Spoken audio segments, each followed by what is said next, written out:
শুভ সকাল বন্ধুরা, আপনাদের মধ্যে নিয়ে হাজির হলাম খুব সুন্দর একটা জায়গা, হজরত শাহজালাল আন্তর্জাতিক বিমানবন্দর terminal 3।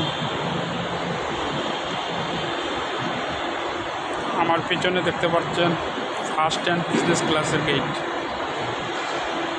First and business class, এই যে রাস্তা দেখতে পাচ্ছেন, এইদিকে গাড়ি চলাচলের রাস্তা, দুইটা রাস্তা আছে।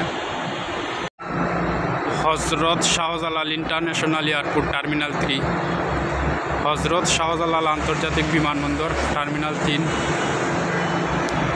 দেখতে পাচ্ছেন নিচের আঁকাবাঁকা রাস্তাগুলো।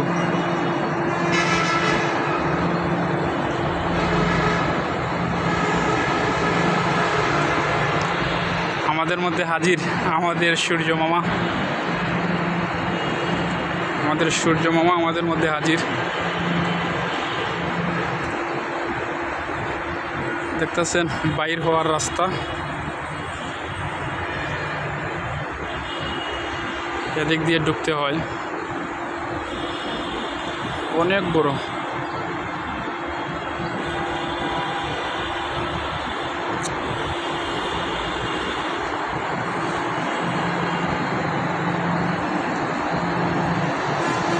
অনেক বড় জায়গা।